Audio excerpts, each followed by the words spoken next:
Selamat datang di cerita Pengantar Tidur. Malam ini kita akan mendengarkan kisah legenda dari Indonesia tentang seorang nenek baik hati dan seorang gadis bernama Timun Emas. Pejamkan mata, tarik napas perlahan, dan biarkan cerita ini menemani tidurmu malam ini.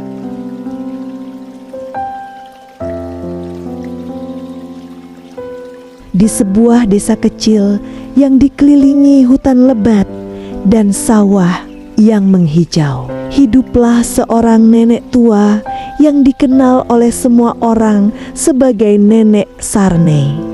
Ia bukanlah orang kaya, tetapi hatinya begitu luas dan penuh kasih. Setiap hari ia bangun sebelum matahari terbit, menyapu halaman, lalu berjalan perlahan ke kebun kecilnya di belakang rumah. Rumahnya sederhana terbuat dari kayu tua yang sudah mulai lapuk dimakan waktu. Atapnya dari daun rumbia yang kadang bocor saat hujan turun deras. Namun di dalam rumah itu tersimpan kehangatan yang tak bisa dibeli dengan harta. Sayangnya, Nenek Sarni hidup seorang diri. Ia tidak memiliki anak, tidak pula cucu. Suaminya telah lama meninggal dunia, dan sejak saat itu hari-harinya terasa sunyi. Meski begitu, ia tidak pernah mengeluh. Ia tetap tersenyum pada siapapun yang ditemuinya, membantu tetangga yang membutuhkan, dan selalu berdoa setiap malam. Namun, di dalam hatinya yang paling dalam, ada satu keinginan yang tak pernah padam. Ia ingin memiliki seorang anak. Suatu sore, ketika langit mulai berubah jingga, Nenek Sarni duduk di depan rumahnya. Ia memandang jauh ke arah hutan, seolah berharap ada keajaiban yang datang.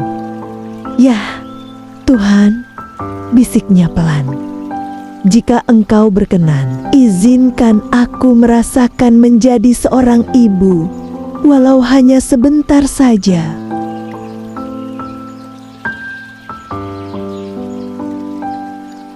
Angin sore berhembus lembut, membawa suara dedaunan yang bergesekan. Tiba-tiba, suasana menjadi aneh. Udara terasa lebih dingin dari biasanya. Dari arah hutan, muncul sesosok bayangan besar. Langkahnya berat, tanah seolah bergetar setiap kali ia melangkah. Nenek Sarni menegang. Sesosok raksasa muncul dari balik pepohonan.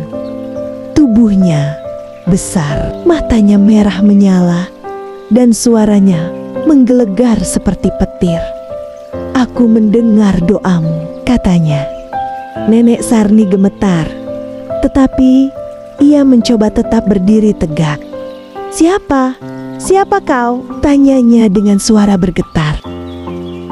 "Aku bisa memberimu seorang anak," lanjut raksasa itu tanpa menjawab. Tetapi ada syaratnya. Jantung Nenek Sarni berdegup kencang. "Syarat apa itu?" tanyanya perlahan. Raksasa itu tersenyum-senyum yang membuat bulu kuduk berdiri. "Jika anak itu sudah berumur 16 tahun, ia harus menjadi milikku."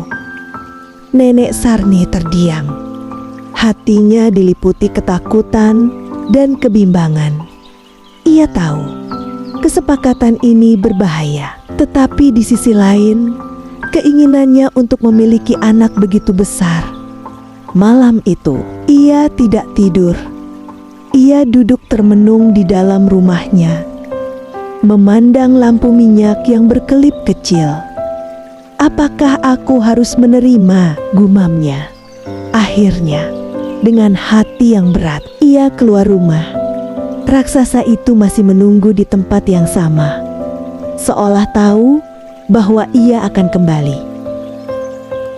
"Aku menerima," kata Nenek Sarni dengan suara pelan. Raksasa itu tertawa keras, suaranya menggema di seluruh desa. "Bagus, tanamlah ini di kebunmu." Ia melemparkan sebuah biji kecil berwarna emas ke tanah. "Dari situlah anakmu akan lahir." Keesokan harinya, dengan tangan gemetar, Nenek Sarni menanam biji itu di kebunnya. Ia merawatnya, setiap hari menyiramnya dengan penuh kasih, berbicara padanya seperti seorang ibu. Hari demi hari berlalu, hingga suatu pagi, sesuatu yang luar biasa terjadi. Dari tanah itu, tumbuh sebuah tanaman merambat dengan cepat. Daunnya lebar dan hijau, dan di antara daunnya muncul sebuah buah besar berwarna keemasan.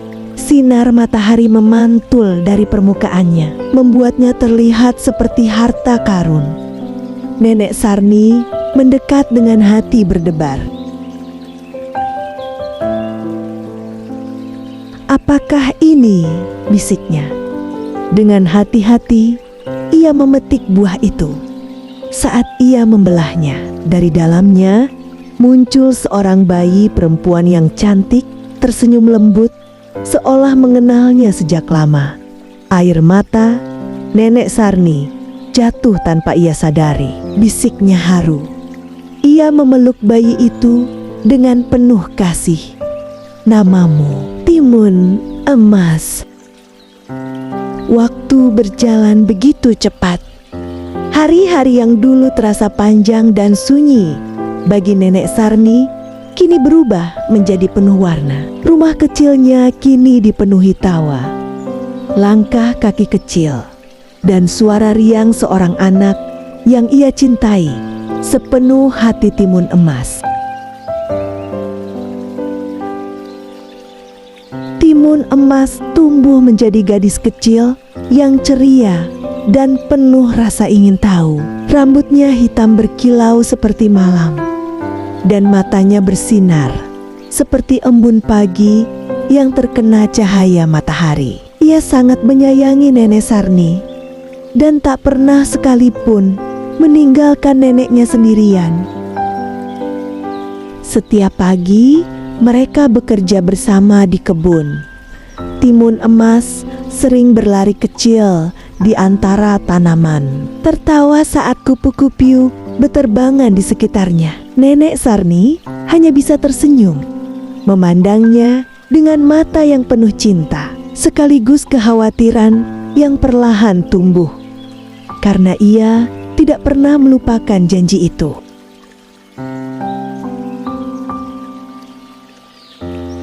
Suatu sore, saat langit mulai gelap dan angin bertiup lebih dingin dari biasanya, Timun Emas menghampiri neneknya yang sedang duduk termenung di depan rumah. "Nenek, kenapa sedih?" tanya Timun Emas polos. Nenek Sarni terkejut, lalu tersenyum tipis.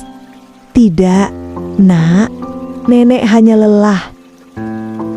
Namun, Timun Emas bukan anak yang mudah dibohongi. Ia duduk di samping neneknya, memegang tangan keriput itu dengan lembut. Kalau ada yang membuat nenek sedih, Timun ingin tahu, katanya pelan. Nenek Sarni menatap wajah cucu yang sangat ia cintai itu. Hatinya terasa sesak. Ia ingin jujur, tetapi ia takut kehilangan. Malam itu, saat Timun Emas tertidur pulas, Nenek Sarni kembali duduk di depan rumah. Langit gelap tanpa bintang. Angin berhembus pelan, membawa suara dari arah hutan. Tiba-tiba, waktunya hampir tiba. Suara berat itu kembali terdengar. Nenek Sarni langsung berdiri, tubuhnya gemetar. Dari kegelapan, raksasa itu muncul lagi. Matanya menyala, tubuhnya lebih menyeramkan dari sebelumnya. Anak itu sudah hampir 16 tahun, katanya. Nenek Sarni jatuh berlutut. "Mohon, beri aku waktu lagi," pintanya dengan suara bergetar. Raksasa itu tertawa.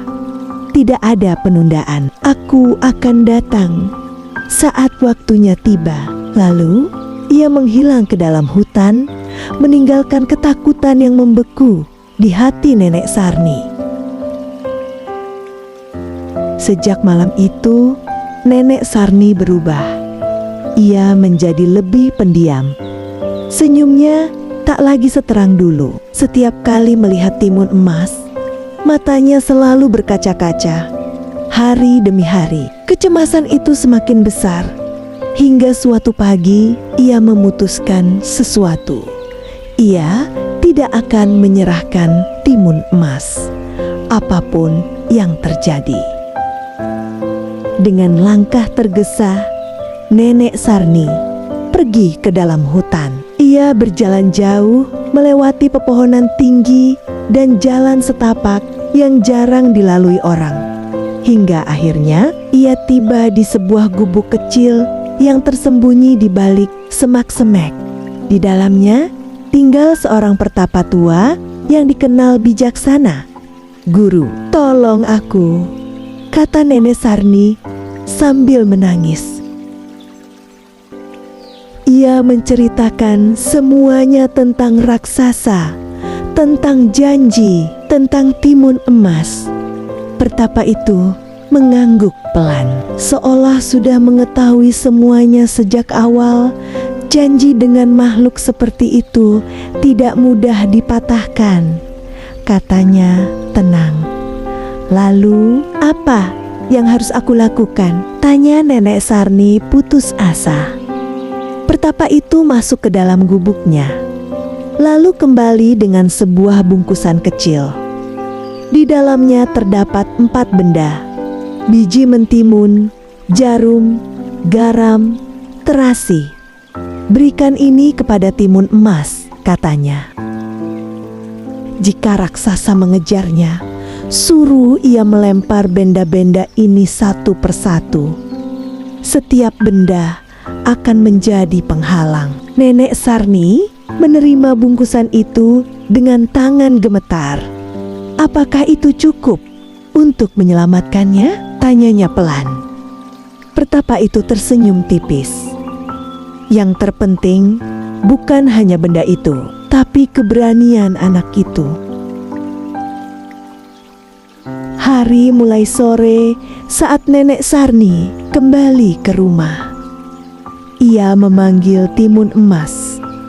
"Nak, ada sesuatu yang harus nenek ceritakan." Untuk pertama kalinya, ia mengungkapkan semua kebenaran tentang asal-usulnya, tentang raksasa, dan tentang janji yang harus ditepati.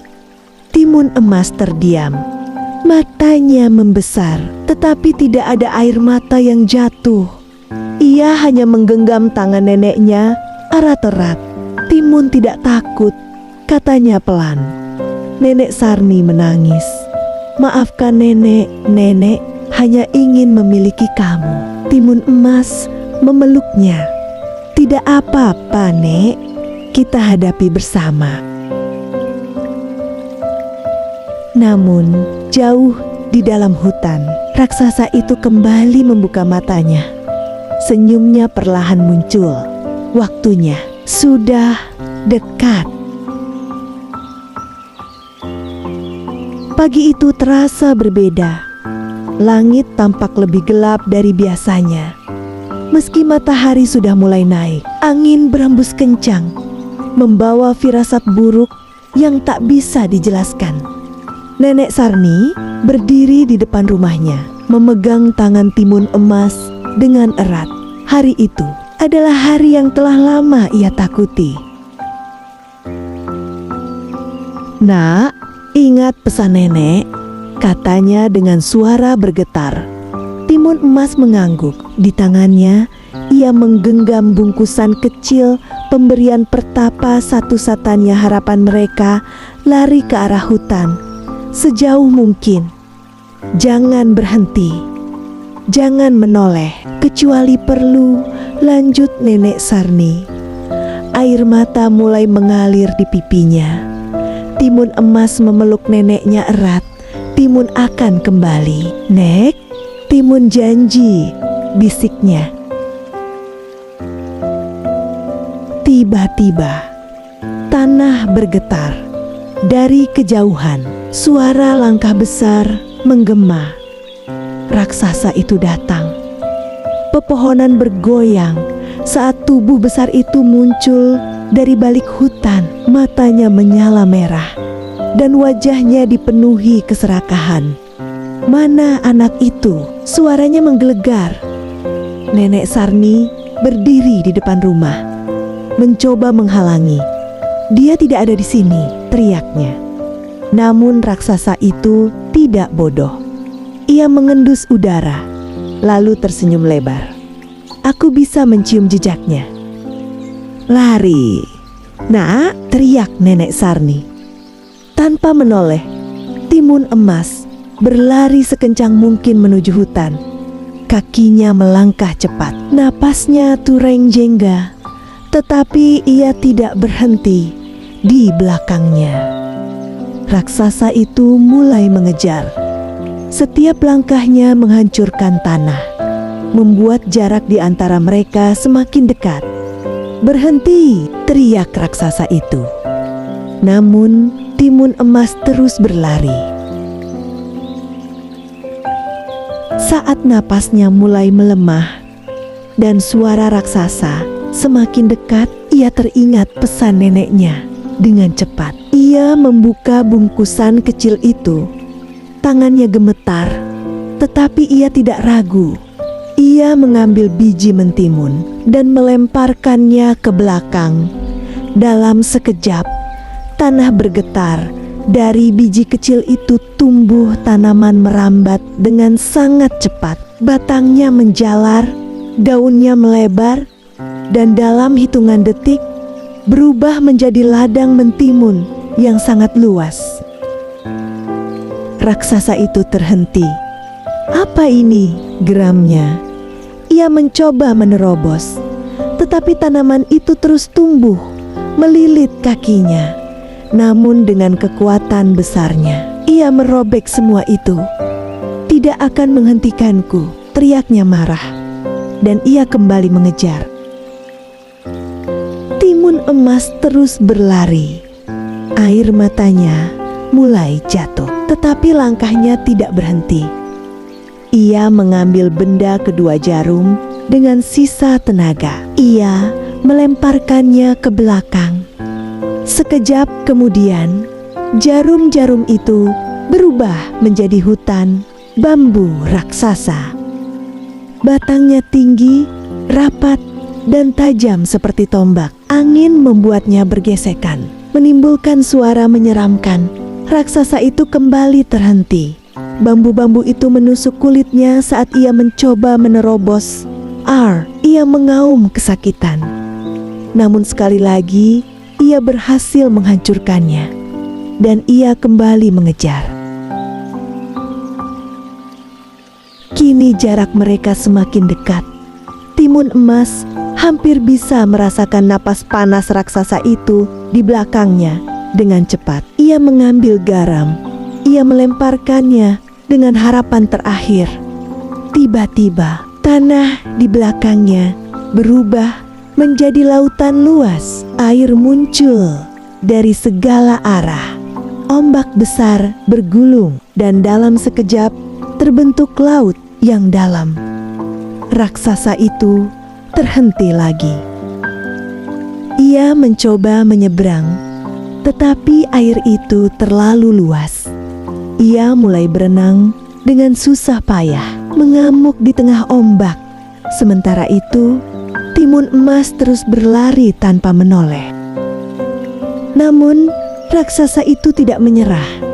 Dengan amarah yang membara, ia akhirnya berhasil keluar dari laut itu. Kini, ia semakin marah. "Aku akan menangkapmu," teriaknya.